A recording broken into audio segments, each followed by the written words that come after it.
So, tell me about yourself. Relax. Just give me a little background on why you're applying for the job. Because I'm broke and I don't have a job? Oh, that explains why you're not wearing pants.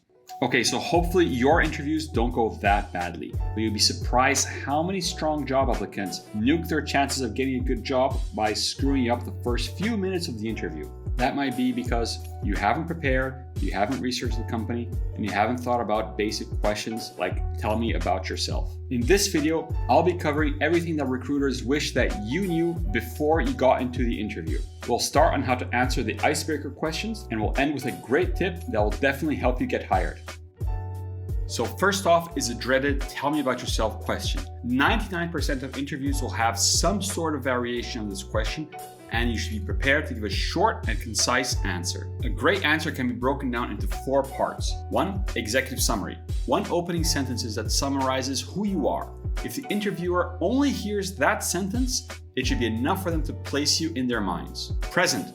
Talk a little bit about what you're doing now, your responsibilities, and any recent accomplishments. Past. Go over what you did in the past, how did you end up working at your current job, and mention any previous experience that ties back to the job that you're applying for. Future. Tie everything together, going to what you're looking to do next and why you are a perfect fit. The trick to this question is to keep things succinct. You should not be reading from your resume or telling them your life story in chronological order. Instead, it should be the story of who you are, how you got there, where you'd like to go. Keep it under a minute and a half. Too long and you might run into the problem of rambling. Keep in mind that interviewers typically make a decision on whether this particular candidate will go ahead or not in the first few minutes of the interview, so nailing this question is absolutely key.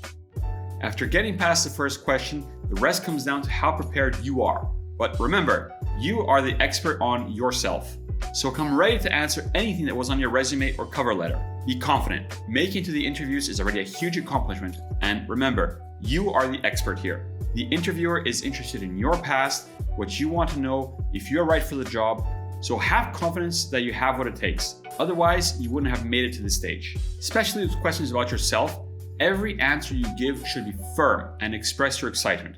After all, the interviewer knows very little about you, so there are no wrong answers. Outside of being prepared to answer questions about yourself, recruiters really want to see that you did your homework on the company. Simple things like aligning your core values with company values. Do you believe in what they are doing and how they're doing it? A little homework on the culture and values of the company can go a long way, and the best part is that it's pretty easy to do. Let's take a look at the Emirates website. Perfect, we can see an About Us page. With just a quick look, we see a bunch of resources to explore. At a glance, it seems that Emirates hyper-focuses on the customer experience. So if you're interviewing with someone from the company, mentioning your commitment to excellent customer service could earn you some points.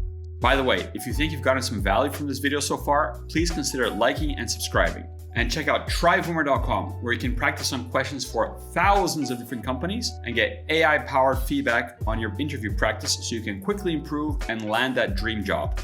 All right, so along with company values, it's also important to understand what are some of the future goals that the company might have and be able to talk about them. So going back to our example with Emirates, you can see from their About Us page that they are heavily investing in what will be the future of travel.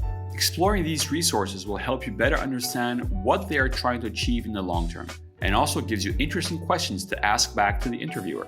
For example, you could ask, I'd love to learn more about the new efforts Emirates has been taking to keep employees up to date amongst ever-changing COVID policies. If you made it this far, you're almost set. Being prepared and confident is half of the equation. The other half really just depends on what you want. Having a clear understanding of your own career goals is extremely important. Remember that the recruiters and the hiring managers want you to stick around should you get the job. Showing them that the job aligns with your own goals signals that you will be a strong hire. When you're here for the long haul, it's a win-win for you and the company. This is especially important if you're trying to apply for a job that is outside your current industry, or if you've been in the current industry for a very long time. And be ready to communicate what you want and how you see yourself growing in this new company. The last tip in our arsenal to really wow the recruiters has to do with time management. Create a new email just for your job searching purposes, and only use this email for job hunting. All your communication with recruiters should be done with this email, and make it a habit to check it multiple times per day. What usually happens with our personal emails is that they're subscribed to a million different mailing lists, and we end up missing very important time-sensitive emails.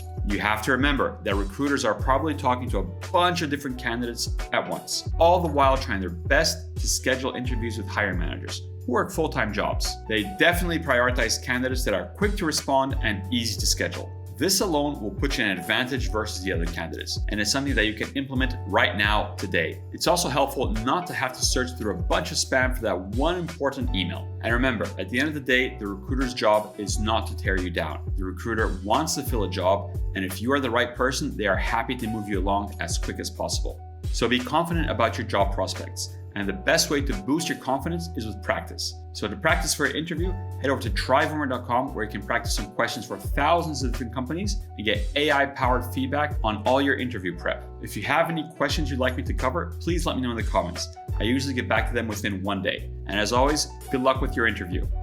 Check out the rest of our channel for more interview tips, including things such as improving your camera and audio setup.